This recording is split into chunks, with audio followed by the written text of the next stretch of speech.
تو یہ سوچتی تھی کہ کوئی شہید بھی بولے گا تو امام علی مقام نے کا سر نیزے پہ تھا، لیکن وہاں رہ کے آپ نے کلام کیا تو دنیا کو بتا دیا آیت سچی ہے، شہید زندہ ہوتے ہیں۔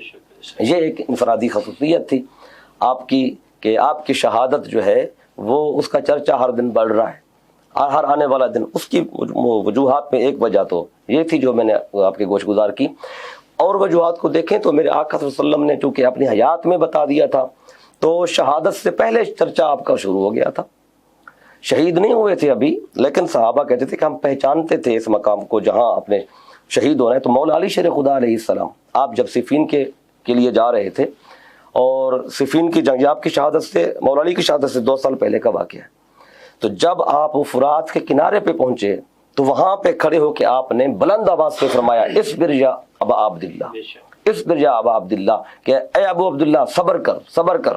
تو ساتھ جو آپ کے اصحاب تھے انہوں نے عرض کیا کہ اے امیر المومنین، جہاں تو ابو عبداللہ یعنی کہ جو کنیہ تھا امام حسین علیہ السلام کی، وہ تو جہاں پہ موجود نہیں ہے، تو آپ ان کو کہہ رہے ہیں کہ آپ صبر کریں، تو وجہ کیا ہے؟ تب آپ نے فرمایا کہ ایک دن میں آقا کی خدمت میں حاضر ہوا، میرے آقا صلی اللہ علیہ وسلم بیٹھے ہوئے تھے اور آقا کی آنکھوں سے آنسو جاری تھے۔ میں نے عرض کیا آقا ما اغضبک احد، کسی نے آپ کو غضبناک کیا ہے کہ کسی بات پہ آپ کو غصہ آیا ہے؟ آقا فرماتے ہیں نہیں، بلکہ بات یہ ہے کہ ابھی جبریل جہاں پہ آیا تھا اور اس نے آ کے مجھے بتایا تھا کہ آپ کی امت آپ کے شہزادے حسین کو قتل کر دے گی، اور پھر اس نے کہا کہ اگر آپ چاہیں تو میں آپ کو اس مٹی کو لاتا ہوں، آپ اس کو سونگ بھی لیں۔ تو وہ مٹی جبریل لایا اور مجھے دی، پھر آپ نے وہ مٹی حضرت ام سلمہ علیہ السلام ام المومنین ان کو عطا فرما دی، اور آپ نے اپنے دوپٹے کے کونے میں اس کو باندھ لیا۔ پھر ایک اور روایت میں آتا ہے کہ آقا نے ان کو فرمایا تھا کہ یا ام سلمہ اذا تحولت هذه التربة دما، کہ جس دن یہ مٹی خون میں بدل گئی، فعلمی ان ابنی قد قتل، تو سمجھ لینا اس دن میرا بیٹا حسین شہید کر دیا گیا ہے۔ تو آپ فرماتی ہیں یہ آقا صلی اللہ علیہ وسلم 10 ہجری میں آقا کا وصال ہو رہا ہے اور 61 ہجری میں واقعہ پیش آ رہا ہے، تو 50 سال تک ام المومنین نے یہ مٹی سنبھال کے رکھی، اور آپ فرماتی ہیں میں ہر روز اٹھ کے یہ مٹی دیکھتی تھی کہ کہیں خون میں تو نہیں بدل گئی۔ تو 50 سال، اور آقا بھی نگاہ نبوت سے دیکھ رہے تھے کہ میں جس زوجہ کو مٹی دے رہا ہوں جب واقعہ کربلا ہوگا 61 ہجری میں تو صرف یہی حیات ہوں گی، باقی سب کی وفات ہو گئی تھی، تو انہیں کو مٹی دی، وہ ہر روز تکتی ہیں۔ پھر حدیث پاک میں آتا ہے، جامع ترمذی میں حدیث پاک ہے، آپ کہتی ہیں میں لیٹی ہوئی تھی اور دن کا وقت ہے، ظہر کا وقت قریب تھا، کہتی ہے میں نے خواب دیکھا، خواب میں آقا تشریف لائے اور آقا کا جو حال دیکھا، کہتی ہیں والا راسی ولحیتی التراب، کہ آقا کے سر مبارک پہ اور داڑھی مبارک پہ مٹی ہے۔ کہتی ہے ما لک یا رسول اللہ، میں نے کہا آقا کیا ہوا ہے آپ کو، یہ مٹی کیسی ہے، یہ گرد کیسی ہے؟ تو آقا فرماتے ہیں اے ام سلمہ شہید تو قتل الحسین آنفا، ابھی اپنے بیٹے حسین کی شہادت کو دیکھ کے آ رہا ہوں۔ تو آپ کی شہادت کا ایک پہلو یہ بھی ہے کہ آپ کے شہادت ہوئی، اب مشہود بن نبی ہیں، آقا صلی اللہ علیہ وسلم خود روحانی طور پہ اس دن میدان کربلا میں موجود ہیں، کیونکہ آقا فرماتے ہیں کہ جس نے مجھے خواب میں دیکھا نا اس نے مجھے ہی دیکھا ہے، من رآنی فی المنام فقد رآنی۔ ام سلمہ جب خواب میں دیکھ رہی ہیں، سر مبارک پہ مٹی دیکھ رہی ہیں، تو یہ وہ کربلا کی گرد تھی جو آقا کے جسم پہ ظاہر ہو رہی تھی، اور وہ فرماتی ہیں کہ جب میں نے یہ خواب دیکھا تو فوراً میری آنکھ کھلی، آنکھ کھلنے کے فوراً بعد میں نے جا کے وہ شیشی اٹھائی جو آقا نے مجھے مٹی دی تھی، میں نے شیشے میں رکھی تھی، کہتی ہے میں نے جا کے دیکھا تو وہ مٹی نہیں اب خون بن گئی تھی۔ تو مدینے میں میرے آقا نے خود یہ خبر دی شہادت امام المقام کی کہ مدینے میں یہ ام سلمہ کے ذریعے یہ بات پھیلی کہ کربلا میں حسین شہید کر دیا گیا۔ اس کا مطلب علامہ صاحب یہ ہوا کہ رسول اللہ صلی اللہ علیہ وسلم نے آپ کی شہادت کی خبر پہلے ہی دے دی، سیدنا علی کی بھی دے دی تھی کہ جس دن آپ کی داڑھی جو ہے وہ لہو ہو جائے گی، داڑھی پہ لہو بہے گا تو آپ کی شہادت ہو جائے گی، اور صحابہ کی بھی دی۔ ایک صحابی کے بارے میں آتا ہے اس نے کہا کہ جی مجھے اٹھا کر اس قلعے میں پھینک دو، وہی بہت زیادہ آگے نیزے ہیں تلواریں ہیں، انہوں نے کہا رسول اللہ صلی اللہ علیہ وسلم نے فرما دیا ہے کہ تم فلاں مارکے میں شہید ہو گئے، اس لیے میں شہید نہیں ہو سکتا۔ تو شاکر حسین شاکر صاحب میں آپ کی طرف آؤں گا، تو یہ تو ہے پیشین گوئی، ہم بات کر رہے ہیں کہ یہ فکر حسین جو ہے کیا یہ محض مشیت ایزدی تھی، رسول اللہ صلی اللہ علیہ وسلم کی پیشین گوئی تھی جس بنا پر حضرت امام حسین علیہ السلام وہاں سے تشریف لائے، اور وہ جانتے تھے کہ مجھے کربلا جانا ہے، مجھے وہاں شہید ہونا ہے،